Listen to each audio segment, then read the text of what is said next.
پیارے بچوں، اب آ رہا ہے ہمارے سبق کا اگلا حصہ، پڑھائی اور لکھائی کی مہارت۔ سوال نمبر 3، غور سے سنیے اور ایک جیسی آوازوں لیکن مختلف حروف سے شروع ہونے والے الفاظ کی پہچان کیجیے۔ بعد ازاں ان الفاظ کے ہجے الگ کر کے لکھیے۔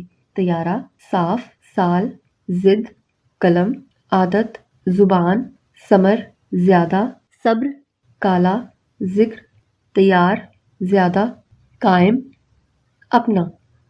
پیارے بچوں، طیارہ اور تیار دو ایسے الفاظ ہیں جن کی ابتدائی آواز ملتی جلتی ہے، لیکن اگر غور کریں گے تو پتہ چلے گا کہ طیارہ توئیں سے لکھا جاتا ہے اور تیار تے سے۔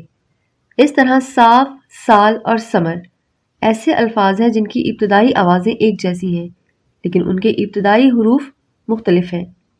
اس طرح ضد ایسا لفظ ہے جس کی ابتدائی آواز لفظ زبان، لفظ زیادہ اور لفظ ذکر جیسے الفاظ سے ملتی جلتی ہے، حالانکہ ضد کا پہلا حرف زاد ہے، زبان اور زیادہ کا پہلا حرف زے ہے اور ذکر کا پہلا حرف زال ہے۔ اس طرح قلم اور قائم دو ایسے الفاظ ہیں جن کی ابتدائی آواز بھی ایک جیسی ہے اور ان کے حروف بھی ایک جیسے ہیں، یعنی کاف۔ ان دونوں الفاظ کی پہلی آواز لفظ کالا کی پہلی آواز سے ملتی جلتی ہے، اس کا پہلا حرف ہے کاف۔ اس طرح لفظ عادت اور لفظ اپنا کی ابتدائی آواز ملتی جلتی ہے، حالانکہ عادت کا پہلا حرف عین ہے اور اپنا کا پہلا حرف الف ہے۔ سوال نمبر 4، دیے گئے اشعار کو نثر میں تبدیل کر کے لکھیے۔ نہ ہو کیوں ہمیں جاں سے پیارا وطن، ہے جنت کا ٹکڑا ہمارا وطن۔ آئیے اس شعر کو نثر میں تبدیل کریں۔ ہمیں وطن جان سے پیارا کیوں نہ ہو، ہمارا وطن تو جنت کا ٹکڑا ہے۔ اگلا شعر ہے، سہانا سہانا ہے سارا وطن، ہمارا وطن پیارا پیارا وطن۔ اس شعر کو نثر میں کچھ یوں تبدیل کریں گے، سارا وطن سہانا سہانا ہے، ہمارا وطن پیارا پیارا ہے۔ اب اگلا شعر پڑھیں۔ پہاڑ اس کے ہیں جاں فضا کس قدر، سما اس کا ہے خوشنما کس قدر۔ یہ شعر نثر میں یوں تبدیل کیا جائے گا، اس کے پہاڑ کس قدر جاں فضا ہیں اور اس کا سما کس قدر خوشنما ہے۔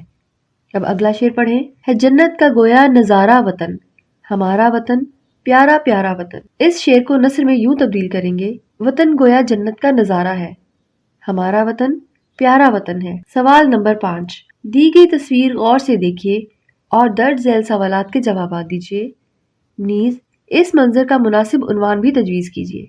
الف، بچے کہاں پھر رہے ہیں؟ پیارے بچوں، تصویر سے واضح نظر آ رہا ہے کہ بچے چڑیا گھر میں پھر رہے ہیں۔